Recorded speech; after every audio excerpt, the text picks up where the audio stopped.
السلام عليكم يا أصدقاء، كيف الحال؟ أهلا وسهلا بكم في مرحلة جديدة في التصنيف العالمي. سوف نقوم اليوم بلعب 3 مباريات لنصعد في التصنيف. العثور هنا على الخصم الأول. مرحبا بك يا صديقي. يا إلهي، يا لها من أجواء مميزة الآن. الكل مستعد لهذه المواجهة الخاصة، والكل يريد مباراة قوية، والحقيقة لا توجد أعذار هنا من أجل تقديم مباراة كبيرة، لأن كل شيء على ما يرام الآن. كل شيء رائع في هذا اللقاء، الكل مستعد من أجل المباراة ومن أجل الاستمتاع بما يحدث في الملعب. وركنية أولى في اللقاء.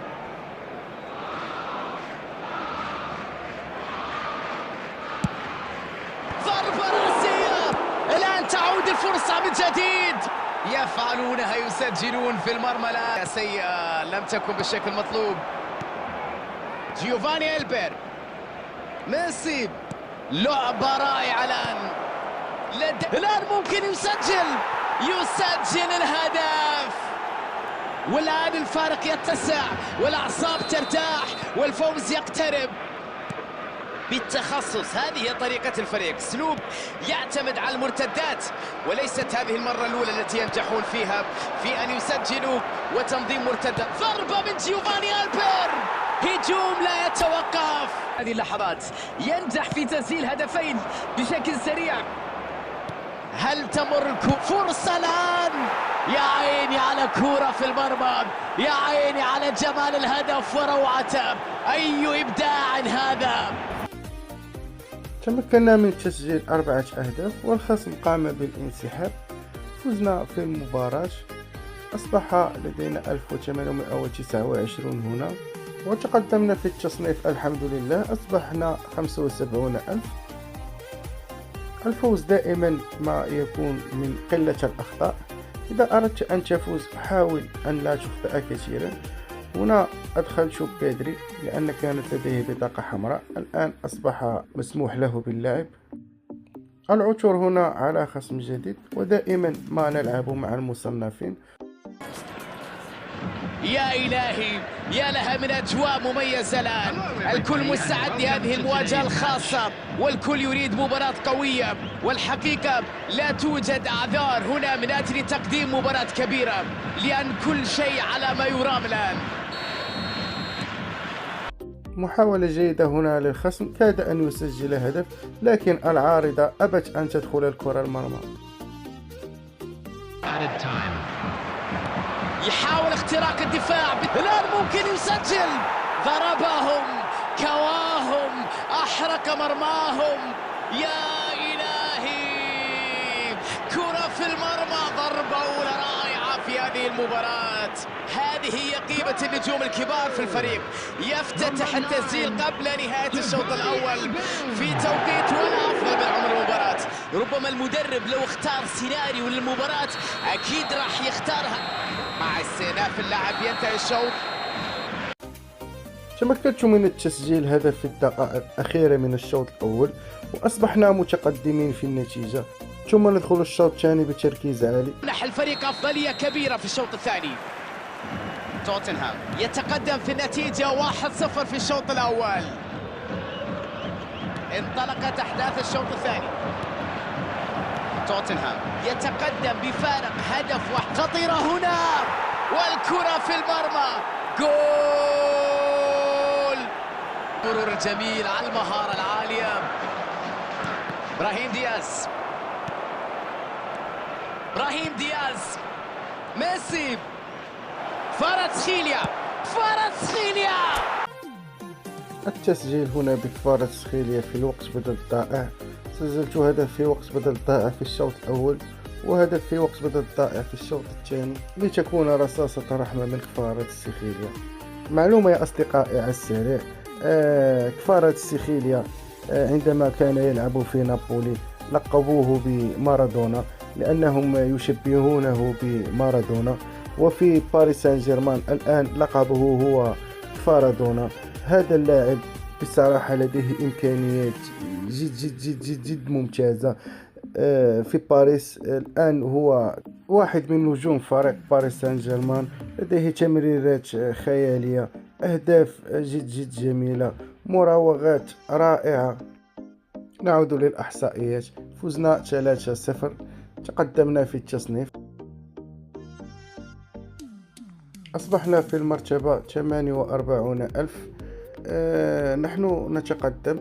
إذا استمرينا على هذا الحال سوف نذهب إلى 10,000 إن شاء الله. ساعدونا أنتم بالبارتاج، ومن كان جديدا في القناة فليشترك معنا، وأهلا وسهلا بك في القناة. لنذهب هنا للعب مباراة جديدة.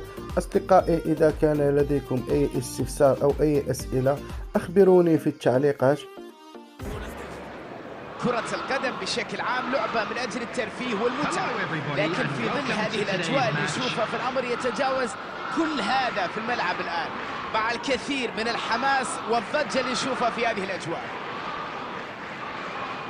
من يحضر المباريات بشكل دائم يعرف هذه الأجواء جيدا، ويعرف جمال هذه المشاهد من هذا الملعب. تظل التسديدات الصاروخية أكبر ميزة لروبرتو كارلوس. عمل بريسنج ونجح في استعادة الكرة. إلبر، الله على المهارة، هذه فرصة جول، يفعلونها، يسجلون في المرمى الآن. هدف بالتخصص، هذه هي طريقة الفريق، اسلوب يعتمد على المرتدات، وليست هذه المرة الأولى التي ينجحون فيها في أن يسدد. أبطال، تقدمنا في المباراة بهدف لإيتو، لكن مراوغة إلبر وتمريرة إلبر إن لم يسجل يمرر. لاحظ المراوغة، والله هذا إلبر ليس له مثيل، بصراحة ليس له مثيل. عندما تكون المراوغة والتمرير أجمل من الهدف. بونوتشي عنده رؤية رائعة للملعب، سجل هدف وحيد في هذه المباراة، وحتى الآن ما زال هو العلامة الفارقة في النتيجة. 1-0. خطيرة الكرة، يضعها في الشباك. من سجل الهدف هنا هو فرانك ريكارد، لاعب ضربات جزاء.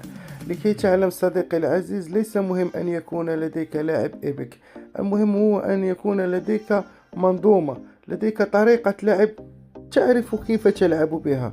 هذا هو أساس اللعبة. يا إلهي على إنهاء مثالي، يا لها من لقطة رائعة. توتنهام يعزز تقدمه لهدفين دون رد. الآن أصبحت المباراة مختلفة بعد التقدم بهدفين. المعطيات والحسابات تؤثر على الفريقين في الملعب. فرانشيسكو توتي، توتنهام يتطلع الآن لإنهاء الشوط الأول وهو متقدم على خصمه. فرانشيسكو توتي، يلا جول. نهاية الشوط الأول هنا، وأجمل شيء في التصنيف هو أن تكون متقدم ب2-0 في الشوط الأول.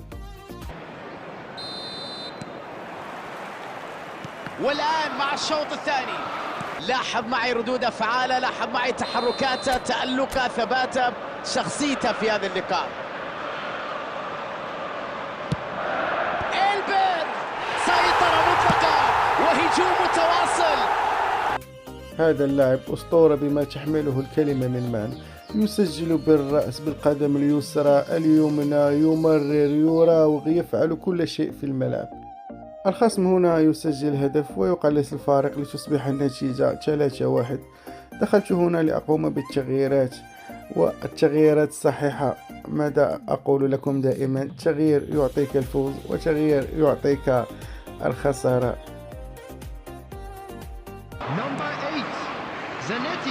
إلبر، جودة كبيرة في تمرير الكرة من اللاعبين. هذه فرصة تهتز الشباك الآن. إلبر يستلم الكرة في وسط الميدان، يمرر لكفارة، بيدري يرد الكرة لكفارة، وكفارة يسجل، وكفارة دونا دائما يسجل أهداف حاسمة.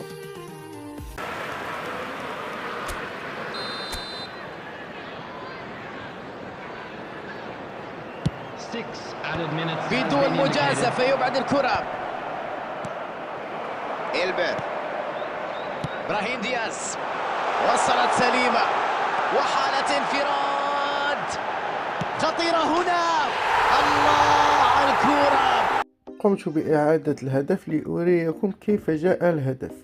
انظر صديقي العزيز، ضغطت على زر التقدم، ثم كفار السخيلية ذهب في المساحة. انظر، الكفار السخيلية يذهب في المساحة لينطلق إلى الأمام، ثم تأتيه الكرة وهو منفرد في المساحة. لهذا دائما يا أصدقائي أقول لكم كرة القدم تضرب بالمساحات.